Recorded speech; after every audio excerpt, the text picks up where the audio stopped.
What is up, ladies and gents? It is your friendly neighborhood BJJ podcaster, RAF ESPARZA, coming to you with another great installment of the Bullpen, a joint venture between Inside BJJ and the Grappling Hour. And you know what's great about this show? A lot. We just got back from Vegas, and we're doing another episode this week for your viewing and entertainment pleasures. But I guess what's really good to know is things can't stop us. Flight delays can't stop us. Tires in the middle of the fucking freeway can't stop us. Tim and I have both returned home safely, and I'm happy to tell you he is on the other side of this conversation. Tim Freeman, how are you doing, sir? I'm doing great, and you're right. Hard to kill. You got to be like the Undertaker. Gout had me down. Hematomas on my shin had me down. And like the Undertaker, I resurrected and got through it. Whirlwind trip to Las Vegas. Got in yesterday out of my mind. I was just walking through the airport. It's 6 a.m. and I'm like, you know what?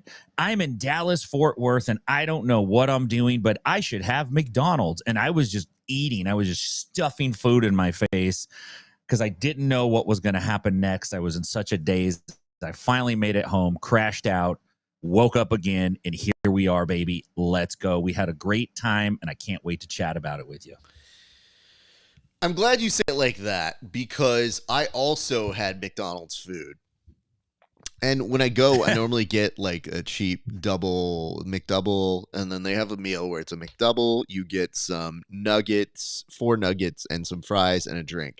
And I think that's great, but Vegas doesn't play like that. They immediately were just like, we don't have those. Order something else. And I was like, I don't want to order something else. So for the first time in what felt like must have been a decade, I ordered a quarter pounder with cheese. Maybe a double. I'm not sure. But I know that because it was so greasy, my stomach was like, no, that was a bad choice, Raph. So I think McDonald's, while it didn't get the best of us, it definitely didn't make me feel any more or less good, one might say. But by the end of the experience, I thought, yeah, that's why I only get the McDouble and the McValue meal, because anything else is probably just going to kill your stomach at this point. Very sad to report, Kevin is not joining us today, but he will be back, I believe, with us sometime next week. And as you may or may not know, we now have 2 cadences. There's the Tuesday show and the Friday show. Tuesday's show is going to be more PGF oriented. So even though we just came from the PGF, we will talk a little bit about that. But for a comprehensive sort of recap, we'll do that on Tuesday. Today, there's just too many things to discuss. So why don't we actually look directly at the board so we can kind of start making some headway through some of the biggest headlines throughout the week in the world of jiu-jitsu. Let's start with this, though. Yes, it was a big week for the PGF. There was the draft that happened on Wednesday, and there was so much that happened, Tim. I rewatched the whole draft, but for you, I wanted to ask you, what are your first impressions for all things Season 8 of the PGF world? I would say my main impression is that this is going to be like one of those fight night cards where you don't recognize very many names on the card, but you watch it anyway, and all 5 matches are bangers. There's not a dull match on the card. These guys, they're all pretty damn excited in terms of energy and enthusiasm and the will and the ego to show out at a draft. I felt like this draft had the most. These guys came in, they all had something to say. They were definitely paying attention, despite Jordan Worth saying he would do it for free. The first words that came out of his mouth were, I wish I would have got a few more bids. Like, these guys they're paying attention to their numbers, and they're going to correlate that to how they do. And at the end of the season, there's going to be some trash talk. So I think that this is going to be one of the most tension-filled, involved seasons that we have. All the athletes seem like they are all in for this. They're making tremendous sacrifices because it's once a week to stay in Vegas. I think it's going to be very focused. We're going to be surprised. I think it's going to be a really good season. Let me walk you through some of my first impressions. I think the first thing that kind of stands out to me is now that the draft is done, there's a month gestation period before we actually get to the matches. I'm already seeing it come alive in the group chat, but normally that group chat in seasons past, especially the seasons we've been involved with, they're just getting set for day one after the draft. Now they get that whole month period to really go after each other, and there's a lot of bickering. There's a lot of youth energy in that group chat, and I think that's the best way to describe it, because it's not really what one person would call coherent in the way that they're all talking to each other. It's all like a lot of sentence fragments. If you ever notice the way that ADH people talk is, there's not necessarily a connection to the conversation. It's almost like two people having two different conversations that maybe crisscross for a half second, but have no actual transition language. It's just, hey, do you like bears? I actually was thinking about ordering the pay-per-view this weekend too. No. Not the same topic. But I'm glad you both are speaking loudly and very confidently. Having said that, you know, BMAC has just given them, right as we're talking right now, a Word document, a PDF that will walk them through strategies on how to do better. So that is actively happening in the group chat. My other first impression is this. Money changed the game for these guys. There was a lot at stake here, not just pride. And I want to make a bold declaration. I want you on the screen for this one, Tim. There was a moment that may have been the most controversial moment in all of PGF draft history. I don't know the history as well as, say, Egg does, but I know it pretty well. That moment was when you had the athletes offering to give up some of the money that they were paid in order to get a talent when a coach was essentially priced out. And I thought long and hard about it. You know, I had a whole drive home to really sit and process this information, because Brandon McCatherine at first gave the thumbs up. And then, after some very pointed discussions, said, yeah, I think you're right. I have to say we're going to redo that part of the draft. I think he should have stuck with it. But I understand why he didn't. And the technicality as to why he didn't, in my brain, works like this. It wasn't in the rules. If it had been in the rules, I think Team New Hope would have probably taken that into consideration for their hold the line, we want this guy now sort of a strategy. But I beg to venture that, think of it like this. If LeBron James wants a teammate, sometimes they give up some of their salary to get that team. The one thing that does afford you is that if you are the one saying, I want to take out of my salary to give to this person, it puts a lot more of the emphasis on the players. Now, we don't have like a players union or collective bargaining or any of that stuff. So right now the power really lies with the coaches. This was one of the few times where the athletes basically stepped up and said, I'd like to see this happen. And at first people said, yeah, why not? Now, I think if you build that into the rules, and maybe you don't want to, but if you build that into the rules, I think next year you have to let that play. I think it changes the game and it adds for elements of surprise. And I don't even know that they go for it, but I'm so hard pressed to believe that if Ohtani wanted to have somebody on the Dodgers and he said, give up part of my cash for my new interpreter, gambling operator, interpreter, the Dodgers would do it in a heartbeat. So I wonder how long that exists in this world, and if there's a compelling enough case where somebody says, no, I do want to get my money. And who's to say they don't do that on the side outside of it anyways? We've already seen what happens when the athletes themselves decide to have a pact, like they're going away to sleepover camp, and they pinky promise each other that it's going to be $10K each. So I think it's a little bit shift of perspective that if you let it happen in the foreground, maybe it doesn't happen as much in the background behind the scenes. Yeah, potentially you're right. It was a really interesting move, and it jumped out to me when Mika Sapili pulled that move, and got away with it, and then it got reversed. Right? Maybe the solution is to do something like this.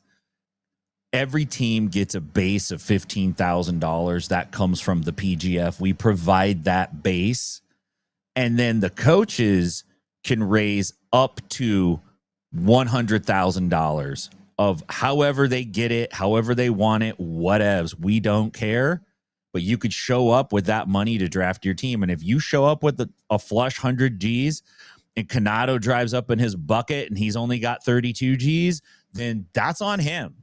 Right? This is the game. I would venture to say it wouldn't take long.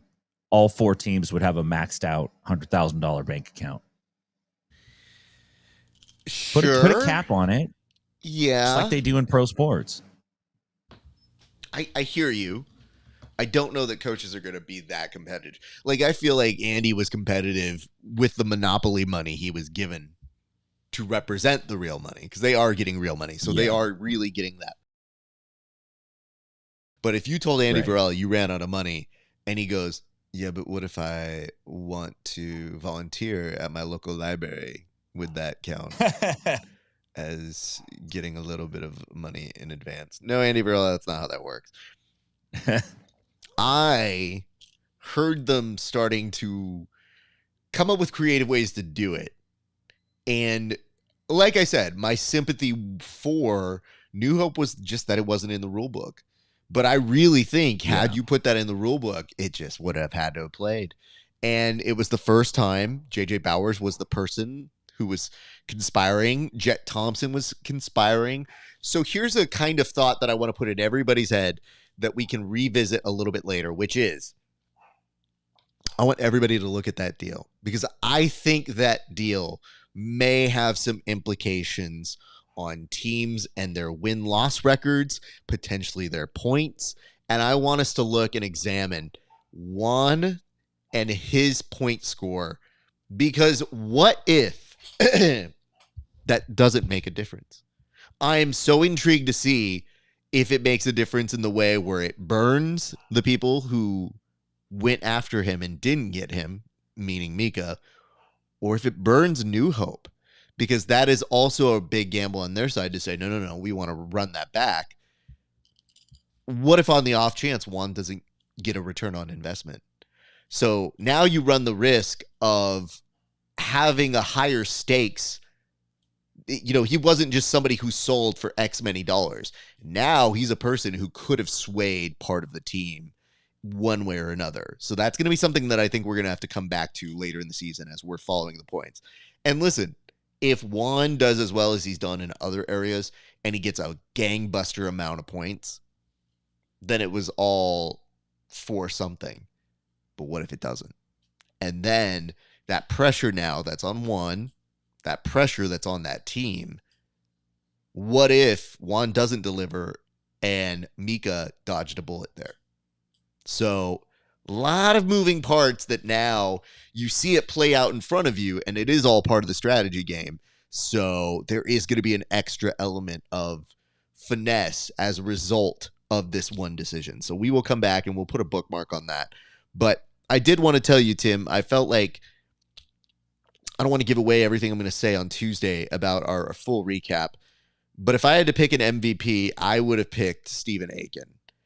I feel like that draft lives and breathes with his charm, because it takes a certain personality to get the best out of people. And I feel that a lot of people can be an auctioneer, but it takes a certain personality to quell and know when to make a joke and know when to be serious. Like, is that a real bid? You've only got X many seconds.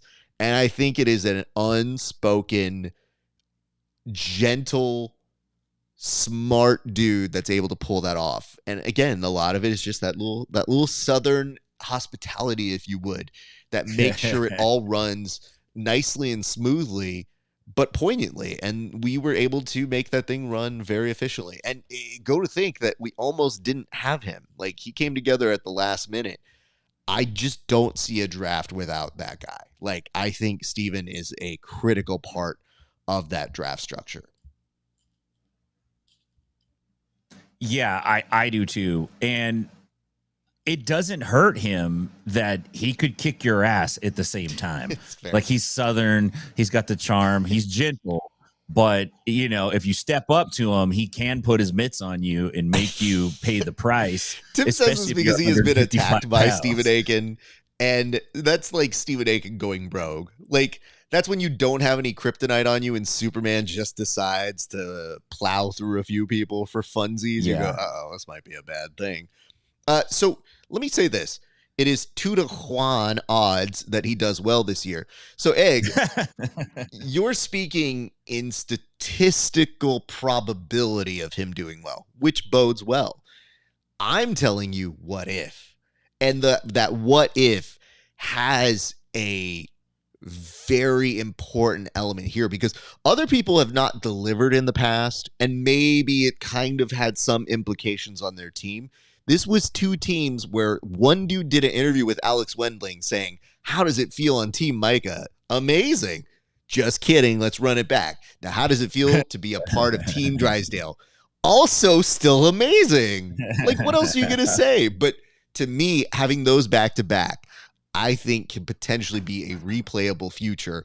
And as Egghead very quickly reminded everybody else, the next pick, Brady, didn't get affected, but there could have been a little bit of a domino effect here. Fortunately, we bypassed that, but there is one critical component that did change. So I think statistically, odds on favorite Juan does well and maybe some good money spent. But let's say this. If Dom Lobo gets 2 submissions and Juan gets 1, where do we stand on money invested? Like, where are we going to be on that one? So I want to put that in everybody's ear, because draft is one thing. After July 23rd, all of that goes away, because then we start seeing results. And then once we see those real numbers, we're going to see very quickly if JJ Bowers is able to back up that number 2 status as one of the highest sought after commodities on the draft. But that's food versus discussion on Tuesday's episode. And I agree. Stephen Aiken is a critical part of the PGF period. Absolutely. An effortless charm into whatever it is he does. But I don't get to say how good he is at the draft any other week. He's obviously very good as an announcer, as an interviewer. But I really feel going forward, he has to be a crown jewel for that draft format. I think, like, before even booking me, and I say that as somebody who will never downplay my importance, I think that Steven plays a incredibly critical role, and I want to make sure he gets his props for what he does in that realm. So props to you, Stephen Aiken. Let's move on. I've said so many nice things that it means I have to move on. We now go to this, UFC BJJ. I wanted to take a minute here, Tim, to go over the good, the bad, the ugly, because let's face it, not all of it was good. Not all of it was bad. And there were some parts that were undeniably ugly. So I thought for this segment, I would give you, Tim, time on the clock to address one for each. Give me one good, give me one bad, and give me one ugly of the UFC BJJ experience thus far in. Okay, good. I gotta say, anytime I'm seeing jiu-jitsu guys get paid, that's good. I'm happy for those guys. Very happy for Andrew Tackett. The kid is doing great things. I'm super stoked for him. I think he's got a bright future ahead of him. Congrats to Keith, all those guys. That's all good. The bad is the UFC is like the rich kid who gets Fortnite when you get Fortnite, and you have to earn all the ups and the skins and the bonuses. And this fucking dude goes to his grandma who opens her bank account, and he spends $600 on day one and has the whole. That's what UFC BJJ felt like. and all the good ideas and act like they are ours. So that's rough to see, to be honest. Some of the things that they said, like, come on, man, you guys are inventing lore now that all these new people are going to see and they're going to believe. Not happy about that. That's lame. The ugly. I think I would be remiss if I did not mention, and this is low hanging, but damn, you give Mikey his first belt. This is his jiu-jitsu dream, to be the UFC champion. I bet he practiced this speech in front of the mirror. He's like, and then you give him this belt that is a monstrosity. It looks like you 3D printed the belt. It looks like a bolo tie made of brass and a croc made love, and then this is what came. Like, what is this thing? This is like a help. This looks like a headgear. This is like the new Taekwondo headgear that you have to strap around your head this is the new NFL concussion preventer headpiece. Like, what is this thing? What is it? I don't know what it is. It's ugly. It's fugly, Raph. It's not just ugly. It's fugly. All right. Well, you took your crack at it. I'll come back for mine in a second, because full disclosure, there's no way this doesn't make my ugly. Like, I don't know how to tell you guys surprise at the very end of it. That's the ugly, but that's I knew you were gonna pick that. I'm sorry, but everybody did, but it's what the people want. Egghead said ugly belt. And what I like is Egghead is very succinct with his language skills, one might say. But this is the economy of words. It's so ugly, he didn't even want to put any other words around it. No adverbs, no any of that bullshit. Just literally ugly, noun, belt. That's what you need to know about that. Let me go to the good first. Good. The numbers are good. I can't lie about that. I feel that the actual program itself, the UFC BJJ series, it is under discussion whether it was inflated, because some of the trends don't necessarily match up. I think that is where they're probably spending most of the money. So I feel like the money they saved going on the cheapest date possible, otherwise known as bowling, as part of the team bonding, I think gives them more ad dollars to spend to make sure it is just spammed continuously, so that if you do watch for 30 seconds, it does count as a view. But I want to remind people there is a difference between viewers and view. View just means some entity watched for 30 seconds. So we're not quite clear on what this all means. And later, I believe it was Stephen Tecchi that wrote out they hit over 3.6 million views. Anyway, you cut that. I'm happy to see jiu-jitsu excel. So that is the unqualified good. And if that is where they are spending the money, it gives a lot of exposure to Tackett, to Varela, to Keith, to Mr. I'm sorry, I respectfully don't know your name still, Harrison, and I guess to Mikey. But primarily, a lot of our friends got some play, and I'm very happy for that. And let's stay on that positive and send that off in a ship, because the discussion on contracts is still intriguing to me, because some people like Craig seem to say, oh, well, Fionn built it into her contract that she can do whatever she likes. But hearing now that UFC BJJ athletes cannot do CJI also means that exclusive to that, it's going to cost us who we can see. And I feel like we may not necessarily see it at this CJI, because it's pretty loaded with stars. But you're seeing the split even now. Some people who were in discussions for the PGF were at AIGA. That just happens every once in a while. But when people start telling us, hey, I really wish this person would be here, well, there's only so many opportunities, so many dates, and so many schedules. So yeah, I would love for us to always have the top tier thing. But I feel like the bad for the UFC in terms of, how do I put this? a white person going to a cookout and bringing the potato salad, Tim seasoning a chicken versus me seasoning a chicken, if you get where I'm going here. I feel like the UFC doing that is affording the beautiful and very delicate characters that exist within the PGF to really shine. So I'm all about that. So it means there's space for everybody. You could have great jiu-jitsu, maybe kind of a boring personality. There's a home for you. If you have both, you can come to the PGF. Just saying.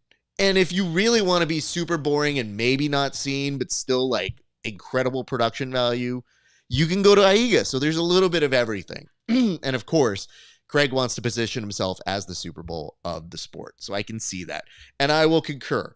The good is Egg saying, seeing PGF alumni and PGF clips on the show. I can get behind that as well. But I wanted to qualify that with something a little bit more realistic here. And I want to now take the time. I'm resetting the clock because, listen, I didn't get to do this on Tuesday or Wednesday. We had too much show. So what I would like to do now is I'm putting up this monstrosity to try and bring some sort of understanding of what it is I'm looking at. I wrote these jokes on Tuesday to Wednesday. So I definitely want it to have a home, but it's a little less urgent. I want you to take a look.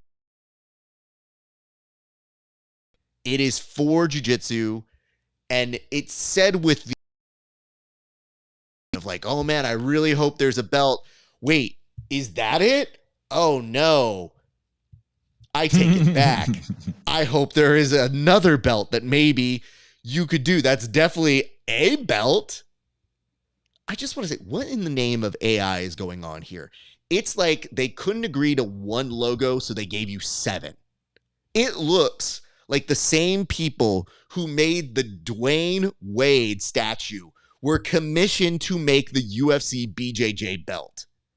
This looks like if somebody tried to draw the AIGA logo from memory and gave up halfway. And I'd say that AIGA should sue, but I don't think they want to be affiliated to this in any way, shape, or form. This shit looks like there is a dodgeball trapped in the middle of it. It looks like a condom that Optimus Prime puts on for safe robot sex. Okay, he's responsible.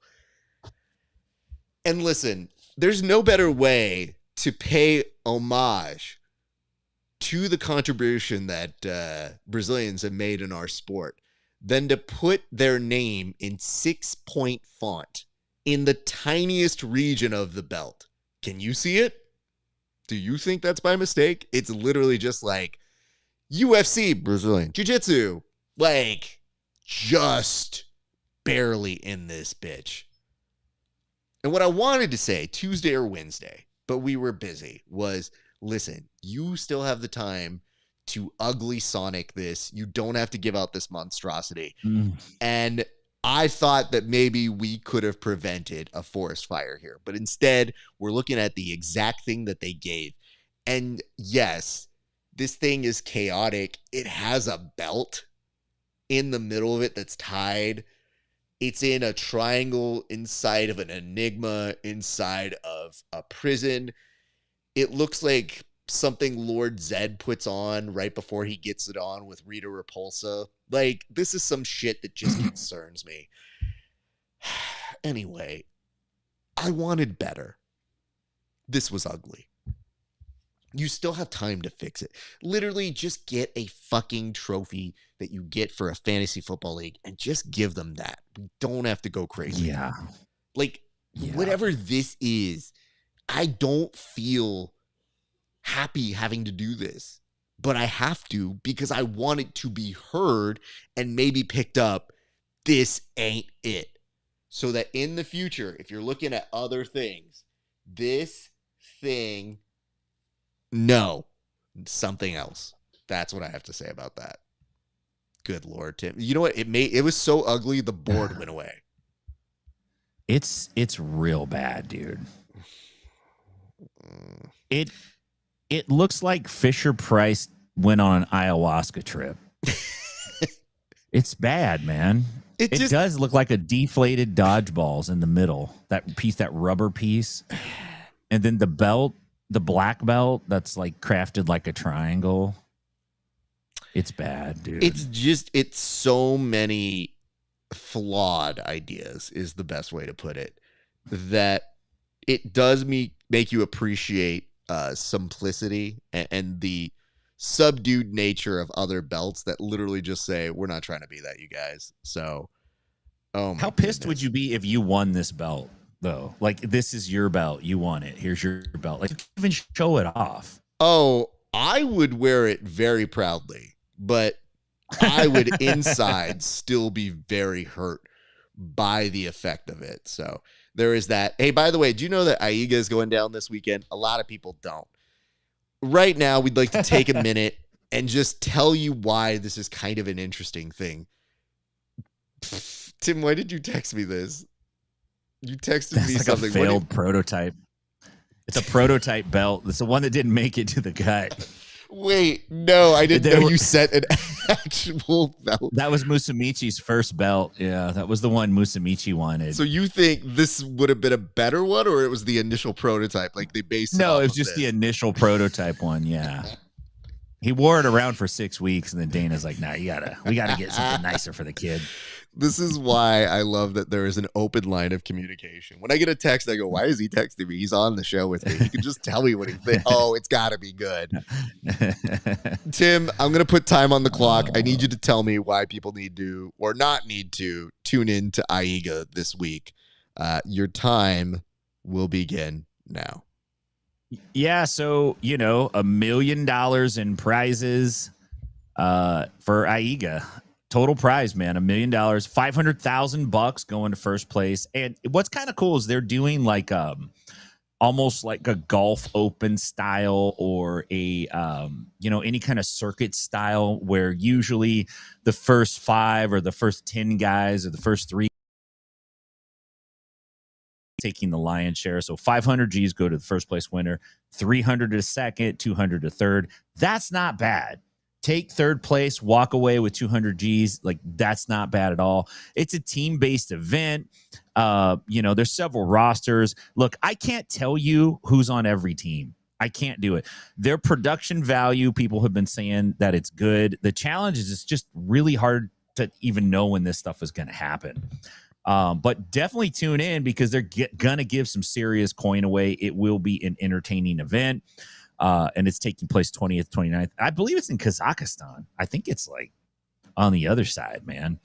But it should be some good grappling. I don't know, Raf, what's going to happen with all these promotions. Like, they're generating money and they're doing big things, but they don't quite have the buzz or all of the names or even the ability to build the stories. So we will see. Okay. Egg, this is a criminally offensive note to get, which is, where do you watch AIGA? I don't know. So YouTube. AI responds to watch AIGA, which, by the way, I didn't even know what it stood for. It says the Amateur International Grappling Association, which, rough. I'm not going to call fucking Johnny Grippo an amateur after he was on the pro version of UFC BJJ. And also, it begs the question, why can you appear on one of these? And it's so weird. I don't know what any of this means. Having said that, you can find AIGA content, including highlights, on their YouTube channel. So let's see. I think the guess is it's trying to tell you flow. Because the last stuff they streamed was 9 months ago, and that was the trials process, and it had multiple mats going on. So I think it's going to be on YouTube this time. You know what? This is why I don't like this question, because it makes me so angry. I have to look it up on air as opposed to going to the next one. Another imitation hold grappling on. attempt. Hey Siri, JK, where is AIGA airing? I don't know. I'm too busy doing literally anything else. Well, thank you. I mean, it's very sassy. I tried. Yeah. Egg. You saw me do it. Yeah, it doesn't. You would think that AIGA would be the first thing up here, and it does not seem to be on the schedule for Flow Grappling. So maybe it is on their YouTube. Maybe they're just trying to get the same numbers. Maybe that's the whole thing. It's a race for YouTube at this point. The one thing that I feel I have in common with BMAC always and forever is that we agree there needs to be some component on YouTube no matter what. Like whatever you're trying to do, you want to build it bigger, you need people to see on YouTube. So yes, pay structure is the way that we are currently monetizing things. But like for real, the NBA is going to be on NBC again. The NBA, which is substantially bigger than us. And the way they keep people is they have a free component. Yeah. You point this out, but you said it's a bit of an issue for their marketing department. You would think they would let you know where to watch. Yeah, but you know what, dude? I don't think they care. He thinks they have a marketing department.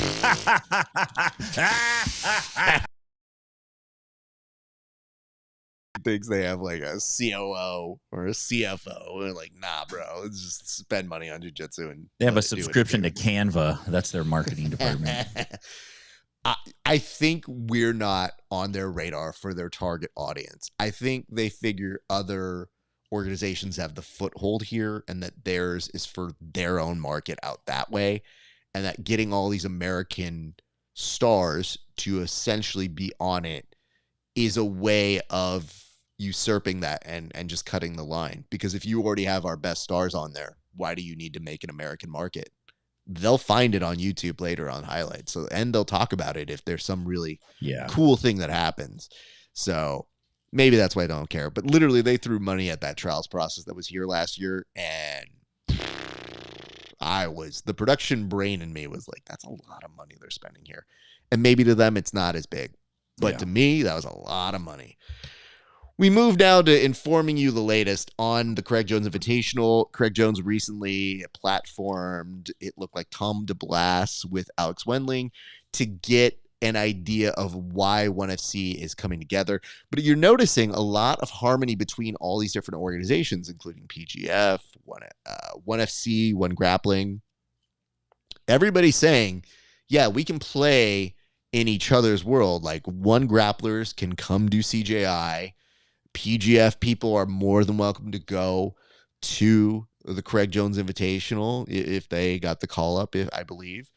But I feel there is just this kind of thing, which is if the UFC is going to play hardball and they have a distinct advantage, then all these other organizations, you're going to see them team up like the fucking Super Friends. So get ready for that. But other than that, what do you feel about this Craig Jones going on a seminar tour, and why do you think he's doing that? Is it to kind of drive up the interest on the door-to-door neighbor sort of promotion scale, Tim? Is that what you think he's doing? Yeah, I think he did this last time in the months leading up to CJI. He was a little more secretive last time because CJI was going to be the first thing that he was going to do. And there was a different enemy that he was fighting. We remember then it was ADCC, UFC BJJ, as far as we know, wasn't even on the map yet. And he took a little trip, went overseas, and he did a bunch of cool stuff, came back with a sack of cash. I wouldn't be surprised if Craig makes a visit to the Ukraine and comes back with some of those Biden bucks. And I'm not against it. I say, hey, man, let's pay these athletes. But he's running around doing the tour. I think, doing funny stuff. And he's going to get enough material out there that they'll be able to start seeding social media and building up a buzz and all of those things. Craig seems like he's chaotic and random, but he's doing something right. Like he can fill up an arena. Can he do it every month? That's yet to be seen, but we know he can do it one event at a time right now. So I think it's the hottest thing going in jiu-jitsu. I think it's kind of the state of the art right now. He's pushing the edge of all things, and more power to him. I'm looking forward to it. I can't wait. It is interesting that the UFC has become the evil empire of sorts in the jiu-jitsu world. And all of these organizations are starting to clump up together. They're going to war, man. And a lot of these places, they can't take on the UFC on their own. We might see some companies combine or fold altogether, but that's the way it's gonna go. There's no getting around that. Can I That's point actually this one out? of the necessary growing pains. Yes, sir. The more you're saying it like that, the more I think of it as they're showing more unity than the so-called monopoly UFC for the MMA context. Hear me out here, people. I'm not saying the Ewoks won anything per se in the grand saga, but when they had enough Ewoks throwing rocks at some of these stormtroopers, they did take down some of them. I feel like those Ewoks are us in grappling. Yeah. Like we united and we said, oh yeah, well, let's come together and throw some rocks at the UFC so we can win this one little battle. Meanwhile, they're winning everywhere else. Like in MMA, they're just crushing. Other people in MMA have maybe tried to come together and make some stuff happen. Nobody cares. But because now the UFC is the new kid on the block on the jiu-jitsu side, it is interesting to see some of these other people playing ball and saying, yeah, ONE FC says you can come and play at Craig Jones Invitational. And I'm intrigued by that because I started thinking about this when I realized that Canuto gets the next crack at Mikey, where I said, oh, damn, that means we don't get a Canuto at a CJI. And that to me is kind of a loss because I go, man, he's really entertaining. And when he's on, those are fire matches. So that is unfortunate on that side, but it might be the way of the future. So I guess what I'm saying to you guys in this world is if you really want to make an impression and you are working in the jiu-jitsu landscape, it's not bad to have some alliances right now because sooner than later, they're going to take your top talent. Yeah. And if they take your top talent, you might have done all the heavy lifting for them. You might have shown they have character. You might have shown they have good jiu-jitsu. You might not get the benefit of saying you launched them, but you better believe there were 20 organizations that put up photos of Andrew Tackett and were like, we're so proud of you, but also go back and watch us on replay if you could. That'd be great. So, okay, there be that. Let's move down to this. And I wanted to get your honest reaction to this, Tim, because this is kind of breaking news, but Francisco Lowe was the latest individual to get popped, and I believe he is on a 3-year substantial sort of suspension here. So were you surprised by this information? And should we just start making blind accusations as to who's going to pop next at this point? Who popped him? Was this an IBJJF pop? I believe it was an IBJJF pop. Yep. Yeah, the IBJJF, they pop people every once in a while just to kind of keep the gimmick going. I think that it doesn't surprise me. I mean, I know it's really hard for the American public, even though it's 2025. I felt this way 30 years ago. Most of, probably all of your favorite athletes are on performance enhancing drugs. Okay. Get over it. That's part of the game. I don't know how to change it. Even with stringent testing, these guys are getting around it. They want it that bad, and we want to watch it. And there's big bucks involved, and they're willing to do it. It is kind of interesting, though, on like the gi jiu-jitsu side. There's not that much bread going into it, but these guys want to win. I'm not surprised. I actually don't think it helps the IBJJF. I think it hurts them because what we'll see Lowe do is just turn around and do a bunch of promotions and probably make more money fighting in organizations that won't test him. So the ban is just going to mean, hey, you can't come do IBJJF. Okay, wow, like that's you're doing some people a favor when you do that. So, whenever the IBJJF does it, it's like, okay, whatever. But it does not surprise me. I'm surprised more guys aren't getting caught. Some facts here. One, did not 23, 24? He's got low T. That's right when you start getting low 24. T. So he's 24, and his ineligibility started on April 28th, 2025. So normally when you hear about these are retroactive, but this is starting April 28th, 2025, and it's a 3-year suspension. So it means that it will take him through 2028. And depending on when Pans is, right around that time or Worlds. But I always love the description of this because they're using things that you just by and large go like, oh, that's a steroid. I don't know what that means. But I think the intention is make jiu-jitsu better. For me, take drug. So the way they say this always makes me laugh because I try to read it just as a language guy.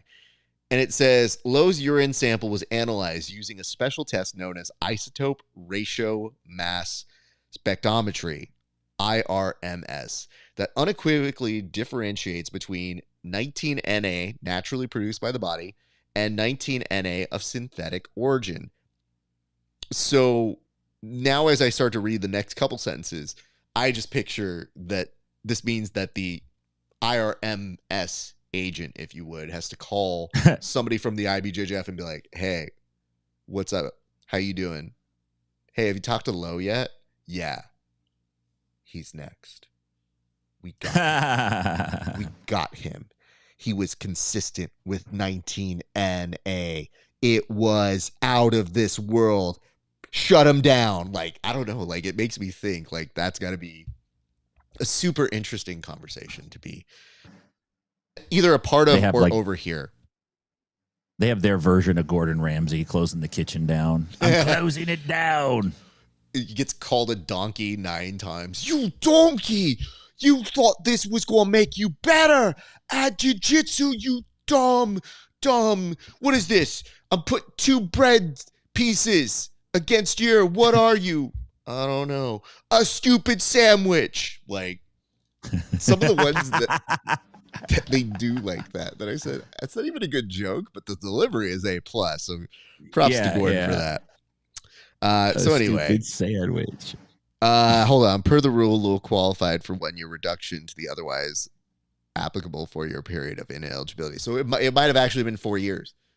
And when you think about it, some people really just get 1 year on these things. So his had to be pretty significant to get full. It was a scheduled test too. Like, how do you fail a scheduled test? Brother, some of these kids just don't read their shit. So I don't even think it's a surprise. I think they showed up and they're like, we literally talked to you about this 2 days ago. And he's like, what? No. Oh, he's taking Toronto Okay. T-ball. Yeah. Yeah, that's a long-term metabolite. It's going to be in your body. This is old school. It's like Danabol. It could be detected for like 60 days in your system.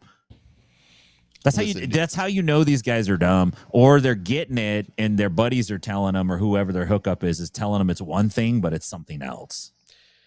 It's just a lab result that will say positive for synthetic substance. Well, a way to make it boring, dude.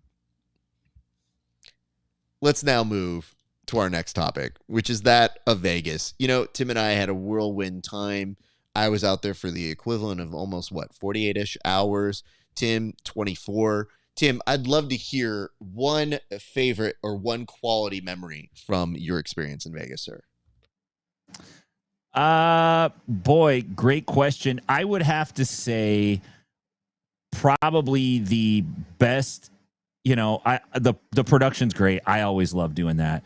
But I really enjoy, because we don't get it that often, the times when we can sit down when a show's over with, the crew or a group of guys and have some food and talk and laugh and talk about the event, but also just talk about life and hang out in general.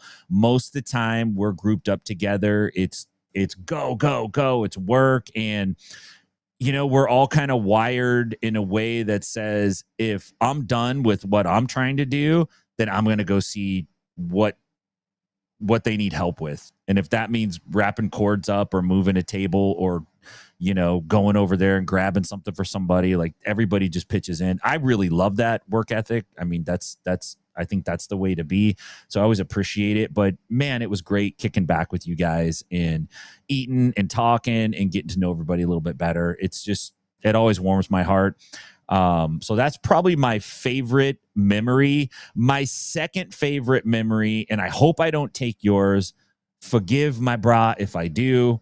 But man, I was hoping that the fight of the week this week would be RAF versus the Jackie Chan wannabe limo driver who was quite displeased with RAF's I'm just gonna make up a car, his Hyundai being parked in the limousine space. This guy was livid and would not stop reminding us. And I thought you and him were gonna have a nice little fisticuffs there. I had my camera ready too. Was not afraid to fight with that man. I'll be very clear with you. I am not a very violent person, but I also, just the background for everybody here, Tim and I are coming to unload. They don't really have directions for us on where to go. There's not like a loading dock. It's a hotel. You have to go up, and then you basically have to go to where we were. And this gentleman, when I was at said place, he was like, "You can't park here." And I go, "Sir, I didn't tell me to park here. Somebody from valet said park here, and I did." And this dude just kept being like, "You can't park here. Do you see it says limos?" And I go, "Great. Again, can't emphasize enough. I didn't put me here." And this dude was, how do I put this nicely? His shirt size was intentionally smaller, not just because it would fit him, but because he was trying to be like power lifter size. So when he was like speaking aggressively to us, I was just like, "Sir, we will be out of your hair in literally 10 minutes. I just need to unload this stuff." And it's already a stressful time. And he's going up to Tim and he's like, "Do you know you can't park here?" And I go, "Are you ever going to stop that? Do you have any other information?" And Tim leaves, and I just go like, "Are you done?" And he goes, "What do you mean?" I go, "You keep saying the one thing, and I've already told you multiple times. So I just want to know, is it anything new, or are you done?" And he just kind of grumbled at me, and he was about to start with the, "You know you can't." I was like, "Thank you for proving that point." All right, I'm going to see you in about 15 minutes when we're out of here. And the worst part is, this dude was kind of that kind of snitch, if you would, who goes over and with anybody else he could make conversation with. "You guys know, these guys can't park here." And these other valet persons, I finally kind of picked it up at the end, were over this dude. And even though they had no reason to like me, became way more sympathetic to the cause and way more like, "Yeah, that dude kind of sucks." Here's the worst part. Egg, you asked the right question. Was the limo driver team hats or glasses? He was just team bitch. There was no hats, no glasses. And I wanted to say suit jacket, but he took off his suit jacket because he wanted to show how yoked he was. But there was a legit moment where I thought, me and this guy might fight. And I'm willing to take that detour because producer Raf fights better than host Raf. Full disclosure. Having said that, I'll just say mine. I really enjoyed a lot from the production this week. There were some great moments all around. Obviously, eating afterwards at that Mexican restaurant and shooting the shit with Keelan and Isaac and Steven and going over what we can improve on the show. Always fun, but I'm a big proponent of, I think a lot of things went right. So one of my actual favorite memories was I told the guys I'd be up and ready in 45 minutes, and we were, thanks to the help of people like Tim and some other helpers who were. But I remembered looking over at Keelan and saying like, "Yo, all things considered, all things going wrong, all crazy people telling you where you can and cannot park, trying to block us, the haters, they got up there too, and they made it work." So we had some technical issues at the very beginning, but I promise you that pales in comparison to what could have potentially gone wrong if you didn't have the best team in the business. So everybody there pulls their weight and then some. So getting to see Keelan drink a white girl margarita afterwards. That was great. I mean, it was bigger than my head, and my head is quite lofty. But seeing him like peruse and sip that gingerly until I told him he had to be positive for 10 minutes and say nothing negative. That dude drank all of the drink in it rather than basically say something nice about the show. And then he finally, after it hit his brain, he said nice things about the show. So that was a lot of my favorite stuff right there. And a nice little moment is Tim and I went to go get donuts afterwards. And we were able to run down some of the relative successes that we did have over the weekend. And I thought, by and large, a pretty successful weekend, considering like Tim and I literally pick him up at the airport, slept at Airbnb, woke up, immediately go to the venue, work, almost fight with Asian dude, don't fight with Asian dude. And there was one security guard, I should say this, where he saw me talking with that Asian dude. And it was when I was asking if I could help anybody else, and we got set up. And he goes, "You still arguing with that limo driver?" And I was like, "Excuse me, sir, come here. Come here." And he's like, "Oh, I'm just kidding." I was like, "No, you're not. And I'm going to tell you why. This dude sucks." And he's giving me a look like I kind of know he sucks. And I was like, no. Don't make the joke, because now I'm pissed off enough to say this. I was like, this dude literally kept saying this to me. And then afterwards, he just kind of sees I'm a little crazy serious. And I go, "By the way, sir, thank you very much for your time. I appreciate your help." And he just goes, "Yeah, you're pretty cool, man." I was like, yes, I know. Sayonara, dude. Like, I think you recognized I'm not an insane person, which I guess I kind of am. But that, all things considered, I was just trying to do something relatively easy to finish. By and large, still very good. So our thanks to everybody who helped make that super good. You know, it's not necessarily Tim and I's production baby, but we do feel a sense of ownership and pride in making sure we do a good job there. So I think everybody had a good experience once we got the ball rolling. So let's just say that. Yeah. Tim, why don't we get to our fight of the week, sir? So yes. that we can start to round here. What do we need to know about this week's low light, highlight fight of the week? This fight contains a magic jacket. I have never seen a magic jacket. If you've never seen a magic jacket, you need to watch this fight. There is a magic jacket that can start a fight and end a fight. It's kind of like in Greece. I don't know why I always reference this scene, you know, when they're racing in the LA River and in the aqueduct there that's dried out, and they got the two cars and they got the chick, and she like throws the jacket, or I think it's a handkerchief, maybe it's a jacket, but this jacket, it's fascinating to watch, and I'm going to call it out, but it has magical powers. And I think the story is, and I think the rule is, hats versus glasses are one thing. But in the spirit of Vegas, jackets trump hats and glasses. There's just no way, man. When the jacket flies, you better be on the right side.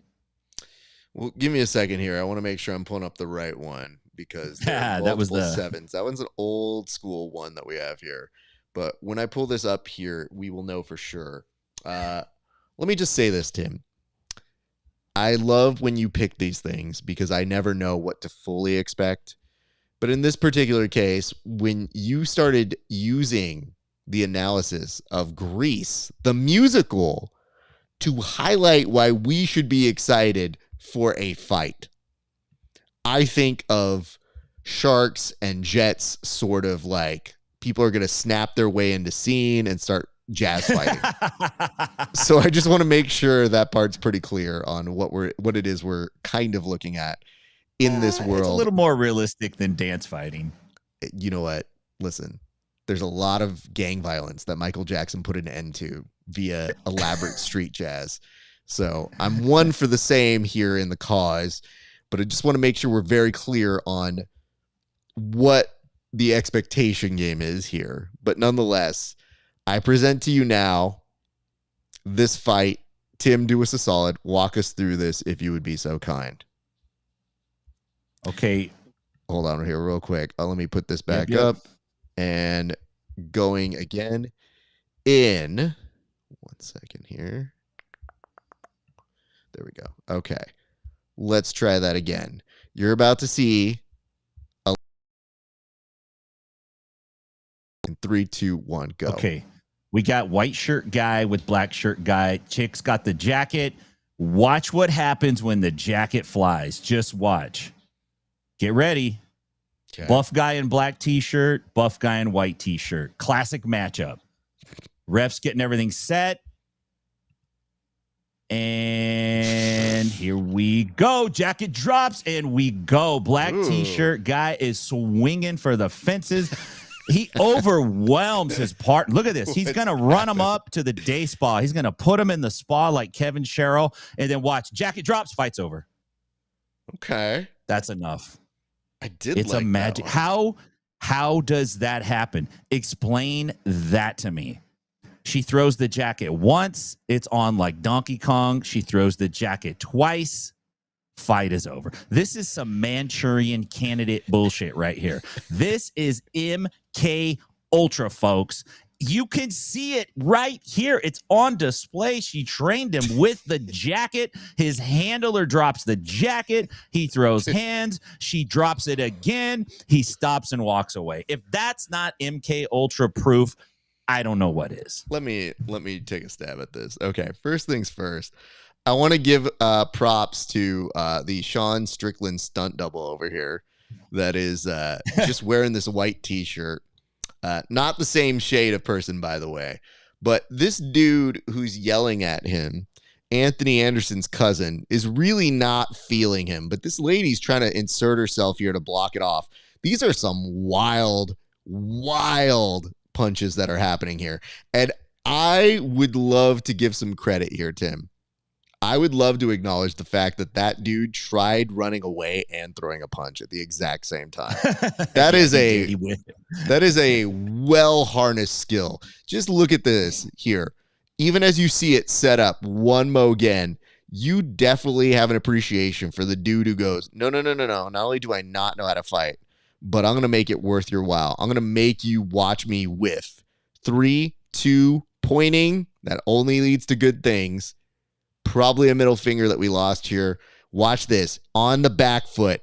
Looks for it. Looks for something. All right, here we go. Oh, no. And then this poor dude's fucking dentistry that's happening right here is getting a lot of play. No, that's a chef. Sorry about that.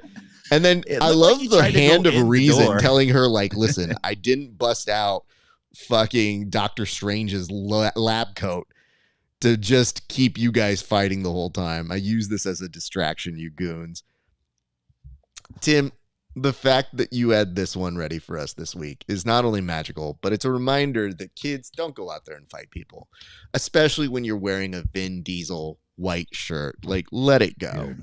That's the way to approach life. I didn't get into a fight with an Asian limo driver that was being bitchy. The rest of you can take a good lesson from that. Just saying. The last comment we have here for the gallery is going to be one from Egg that just says, I just loved all the competitors' reactions to the whole event. Always great seeing competitors get a feeling for the passion that everyone in the PGF has for the organization. It's true.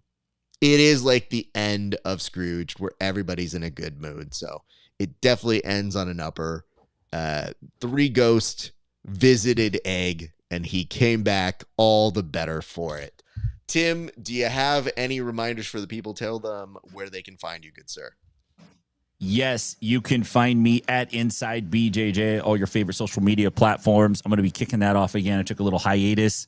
If you're out in Nashville, come see us at 10th Planet Nashville. If you're in Stockton, go see my homies at 10th Planet Stockton. And 2 big shout outs. One is to Helper Sean at the draft. This dude did not know us, and he helped Raf and I set stuff up and move stuff out of that room the whole time. And he's like, man, I'm just happy to help. He was a super cool dude. Thank you, Sean. And then thank you to our Airbnb adoptive Asian parents. We got to crash with an Asian family in a really dope Airbnb setup that I've never experienced before. And I kind of felt like, so this is what it's like to live in a group home. Okay. No, it wasn't it wasn't too bad. I loved it, and it was a fun experience. So great time to see you, Raf. It's always fun to hang out with you, man, and it's always that much better when we could do it in the same room together. I continue to be impressed by your talents and abilities. I think I'm becoming the RAF ESPARZA evangelist. I think the next big preaching campaign I go on is going to be pro RAF ESPARZA. I'm going to get out there and get anointed and start getting the word out, man. You're very, very talented, and I always learn from you. It's always a pleasure, man. So thank you very much. Very nice of you to say, Tim. And I should really just cut off your mic toward the end. But I appreciate that. That's very cool. I mean, listen, dude, I think we put together a great show for everybody. And if you were watching at home, I think you had a fraction of that feel that we had in that room. There is a reason why all of us thought that's probably the best draft we've seen. And I think it bodes well for the talent and the want. Like the vibe I got from everybody in there is they want it. Like, not just the athletes, the foundation of it, the owners want it, the buyers, the first merch team, they want it. All the people there, whether they came for their team or somebody else, they wanted it. Like, it's great to see everybody have this collective belief of why not, and why not now. And I want to see that continue to grow because, listen, as much as we have gripes about other organizations or this isn't this or this isn't that, we're all rooting for Team Jiu-Jitsu here. Everybody just has a different philosophy. But this week was unanimously great for Jiu-Jitsu. UFC BJJ got great numbers. So-so event. Andrew Tackett killed it. Period. But having said that, I feel like we just inched ourselves another step closer. We got the characters at the PGF. AIGA has some prestige with the money that they're handing out. Like, literally so much good is happening. So whatever it is you ride for that. And hopefully we'll all be better off for it. But everybody in that room could feel something. So when you guys come back and find what's happening at PGF Season 8 on July 23rd, I think you'll find a lot more. But before then, you're going to see us. And Tim, I'll talk to you a little bit later, sir. But I'll go ahead and close up this bitch. My thanks for your time. Thank you for an incredible week and way to kill it on the commentary desk. You guys were so good, especially once the proceedings ended and we could hear your analysis. I thought you had some great points about the teams and some great observations. So good work on that, sir. Thank you. All right, sir. I'll talk to you later. But for you guys, as a reminder, wherever you're watching this, whether it's inside BJJ or if it is Grappling Hour, give us a like, give us a subscribe, give us all that good jazz. We will take all of it because we here like to pride ourselves on doing some good work, and we hope that you like this too. So go like, comment, and subscribe wherever you can. It means a lot to us here. Couple other quick reminders. New episodes of Grappling Hour coming out this week. We got my boy Matthias. That's going to happen on, I think, Tuesday. That episode comes out. He is a local boxer out here that I recently interviewed. Guy is super dope and has been on a tear on both the amateur and the professional circuit. Made his way on over to Mama, and we've got some additional new interviews coming up with some local MMA and jiu-jitsu talent. So look on out for Brian Valle and Adrian Segovia. That is coming up very soon. Those go first to my Patreon users and everybody else. And then starting July 1st, you're going to see my sit-down interviews with all of the individuals from the PGF who came to Media Day. So those are long 10-minute interviews. I know you've seen some other social media stuff go up. That's still going to be happening. We got so much content that day. We're dripping it out. So, but yes, they are exclusive to the Patreon folks. And go to patreon.com/grappling hour if you want to support the show. It really does mean a lot to me. You can even become a free member if you're cheap, because we love the pores, but financially contributing to this show, bigger premium, just, it means a lot. So anyways, friends, countrymen, all that good jazz, I appreciate today. We love, respect all you guys. Thank you so much for making it a great past couple days. I think we'll be back here on Tuesday. We will be back for another episode of the Bullpen, and we'll have a more comprehensive review of all things PGF Season 8, especially all the storylines from the draft. And pretty soon, probably going to start seeing some schedules go up. So don't go too far, but we've got some news to cover and tying up some loose ends. And now that we'll have about a week to kind of process everything. But ladies and gents, that's going to do it for us here at the Bullpen. Thank you so much for watching. My name's RAF ESPARZA. It's been a great day for grappling. We'll see you back on the mats.